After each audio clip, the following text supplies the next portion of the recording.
በኢትዮጵያ የታዩት አስደንጋጭ መሳሪያዎችም በራሪው ታንክ ፑቲን እናመሰግናለን።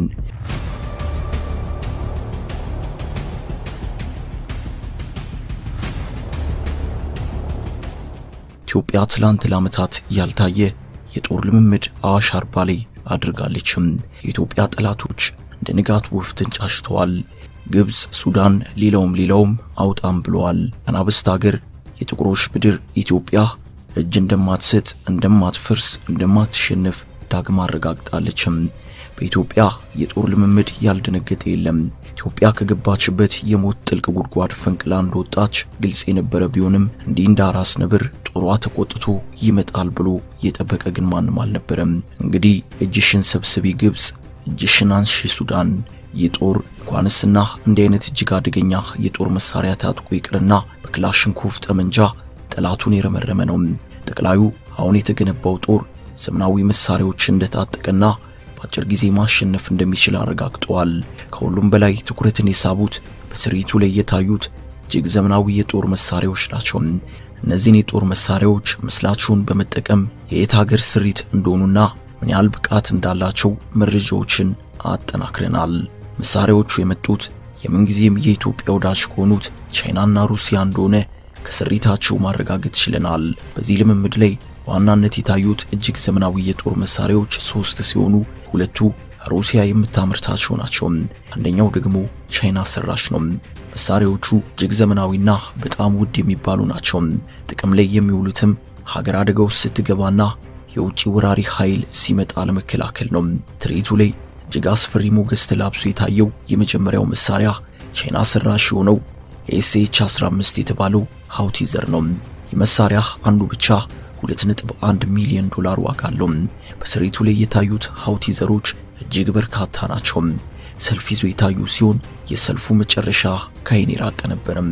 የመሳሪያ እጅግ አደገኛ የጎረቤት የወራ ስጋት ያለባቸው ሀገሮች የሚታጠቁት ነው።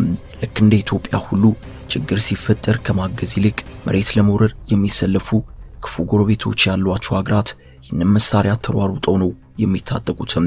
ምክንያቱም መሳሪያው በምድር ላይ ውጊያ የማይገፋ ተራራ ነው። በብዛትም ይህንን መሳሪያ ቢሊዮን ዶላሮችን አውጥታ በመግዛት የታጠቀችው ቀዳሚዋ ሀገር ፓኪስታን ናትም። 236 ሃውቲዘር ከቻይና ገዝታ ታጥቃለችም። ፓኪስታን የህንድ ወረራ ስጋት ያለባት ሀገር ነችም። ኢትዮጵያም በተመሳሳይ ከግብጽና ሱዳን ጥቃት ሊሰነዝርብኝ ይችላል የሚል ስጋት አለባትም።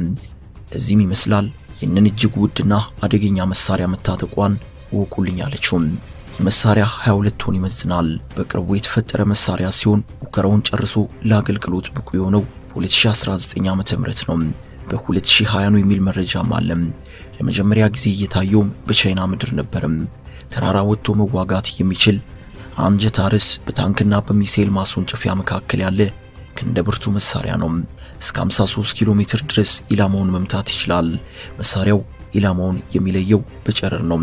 መሳሪያው የተገጠመለት ሌዘር ወይንም ጨረር የሩሲያው ክራስኖፖል ሌዘር ጋይደር ቴክኖሎጂ ነው። በዚህ ምክንያት ኦፒ ወይም ማስተኳሽ አይፈልግም። በ13 ኪሎ ሜትር ራዲየስ ውስጥ ያለን ህንጻም ሆነ የጠላት የጦር መሳሪያን በፍጥነት ያቀያል። እግረኛ ሰራዊትን በከፍተኛ ሁኔታ ይፈጃል። ምሽጎችን ይደርማምሳል። ከተሞችን ወደ ፍርስራሽነት ይለውጣል። ለእግረኛው ጦር ሽፋን ይሰጣል። ሃውቲዘር በደቂቃ ከ4 እስከ 6 ፈንጂ ቅንቡላዎችን ወደ ጠላት ቀጠና ይወረውራል።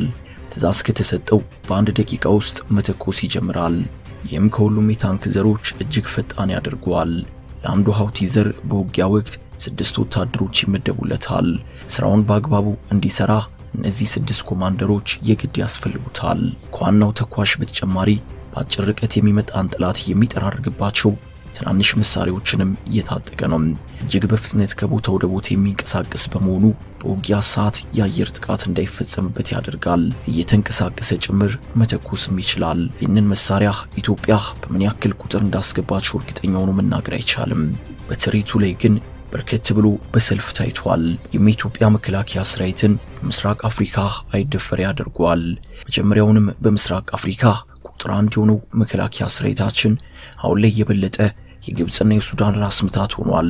ይህንን መሳሪያ እንዳዩ ሁሉም በከፍተኛ ሁኔታ መደናገጣቸውን መረጃዎች አመልክተዋል። በውስጥ ጉዳዩዋ ከፍተኛ አጣብቂኝ ውስጥ የወደቀችው ግብጽ ድጋሚ በህዳሴው ግድብ ሰበብ አጀንዳ ለማስቀየር እየተንቀሳቀሰች ባለችበት በዚህ ወቅት ይህንን የመሰለ ወታደራዊ ሰልፍ ኢትዮጵያ ውስጥ ማየቷ ከማስደንገጥም በላይ ክፉኛ ያስጨንቃታል። ይህ መሳሪያ በዋናነት ከግብፅም በላይ ሱዳንን የሚመለከት ነው። ሱዳን ዛሬም ከ50 እስከ 70 ኪሎ ሜትር የሚሆን የኢትዮጵያን ግዛት ተቆጣጥራ እያረሰች እንደሆነ ይታወቃል። ሁለተኛው በመከላከያ ሰራዊት እጅ አዋሽ አርባ ላይ የታየው መሳሪያ የአየር ላይ በራሪ ታንክ የሚባለው የሩሲያው ኤምአይ-24 ገዳይ ሄሊኮፕተር ነው። ይህ ሄሊኮፕተር በቁጥር በዛ ብሎ በአዋሽ አርባ ሰማይ ላይ ሲበር ታይቷል። የአንዱ ዋጋ ብቻ 4 ሚሊዮን የአሜሪካን ዶላር ነው። ኢትዮጵያ ይህንን መሳሪያ የገዛችው ከፑቲን ሀገር ከሩሲያ ነው። ሩሲያ ሰራሽ የሆነው ኤምአይ-24 ገዳይ ሄሊኮፕተር እያጠቃ መብረር በመቻሉ በራሪው ታንክ የሚል መሳሪያ የተሰጠው ነው። እጅግ አደገኛ ከሚባሉት ነፍሰ ገዳይ ሄሊኮፕተሮች መካከል ቀዳሚው ነው። ኢትዮጵያ ከ3 ዓመታት በፊት ሰብልዬ በመባል የምትታወቀው ቢጫ ሄሊኮፕተር ብቻ እንደነበራት በቅርቡ የአየር ኃይል ዋና አዛዥ ይልማ መርዳሳ መናገራቸው ይታወሳል። ኤምአይ-24 ተለዋዋጭ ዲዛይን ኖሮት የተሰራ ሲሆን ይህም በጦርነት ወቅት በጠላት ላይ ጥቃት መሰንዘርን ጨምሮ ለትራንስፖርት አገልግሎት እንዲውልም ያስችለዋል። ሄሊኮፕተሩ ወደ መሬት በጣም በመቅረብ ጥቃት እየሰነዘረ መብረር የሚችል ሲሆን በአየር መቃወሚያ ለመመታትም እጅግ አስቸጋሪ ነው ይባልለታል። ገዳይ ሄሊኮፕተሩ ካለው ሁለገብ የተለዋጭነት ባህሪ አንጻር የሚያስደንቅ የጦር መሳሪያ የታጠቀም ጭምር ነው። ሄሊኮፕተሩ ሲገዛ ከነትጥቁ ነው። ገዳይ ሄሊኮፕተሩ ከሚታጠቃቸው መሳሪያዎች መካከልም ጸረ ታንክ ሚሳኤሎች፣ የሮኬት ማስወንጨፊያ፣ አውቶማቲክ ጠመንጃዎች፣ የቦምብ መጣያዎችና ሌሎችም ዘመናዊ መሳሪያዎችን መታጠቅ ይችላል። ገዳዩ ሄሊኮፕተር እንደ ፈረንጆቹ አቆጣጠር በ1972 በወቅቱ የሶቪየት ህብረት የአየር ኃይል ለመጀመሪያ ጊዜ በጥቅም ላይ መዋል እንደጀመረ መረጃዎች ይጠቁማሉ። ሄሊኮፕተሩ በአሁኑ ወቅት 30 በላይ ሀገራት ውስጥ ጥቅም ላይ የዋለ ሲሆን ሁለገብ አገልግሎት የሚሰጥ መሆኑ በብዙዎች ተመራጭ እንዳደረገው ይነገራል። የኢትዮጵያ መከላከያ ሰራዊትም ይህንን እጅግ አደገኛ የሆነ መሳሪያ መታጠቁን በትላንትናው ትርኢቱ ላይ አሳይቷል። ሌላው በትርኢቱ በብዛት የታየው አሁንም ሩሲያ ሰራሽ የሆነው ቱ-19 ሚስታ ሰልፍ ፕሮፖልድ ሃውቲዘር ታንክ ነው። ይህ ታንክ ሩሲያ ለውጭ ኤክስፖርት በሚል የምታመርተውና የአንዱ ዋጋ 1.6 ሚሊዮን ዶላር የሚሆን ነው። ኔቶ ይህንን መሳሪያ አመሳስሎ በመስራት ታጥቆታል። እስከ 28.8 ኪሎ ሜትር ድረስ ኢላማውን መምታት ይችላል።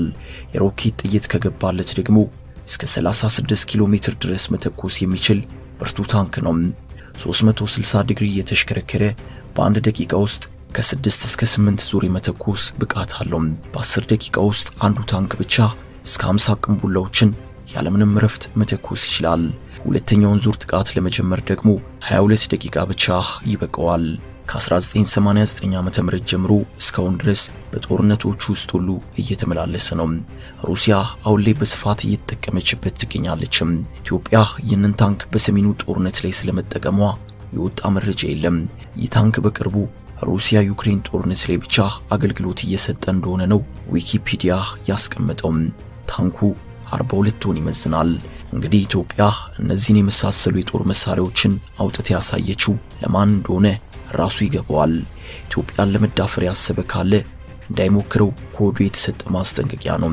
ኢትዮጵያውያኖቹ እንኳንስ ታጥቀው በጨበጣ ውጊያ የሚፋለሙ ሞትን ከትንኝ የሚያሳንሱ ናቸው። ታሪካቸውም ይህንን ነው የሚያውሳው። ሩቅ መሄድ ሳያስፈልግ የቅርቡን ማሰብ በቂ ነው። የኢትዮጵያ ጦር ከወደቀበት ተነስቶ በአፍሪካ ኃያልና አስፈሪ የሆነ ነው። በትክክልም ኢትዮጵያን የሚመጥን ግዙፍ ጦር እየመጣ ይመስላል። ሰላም ለሀገራችን ይሁን። አበቃን።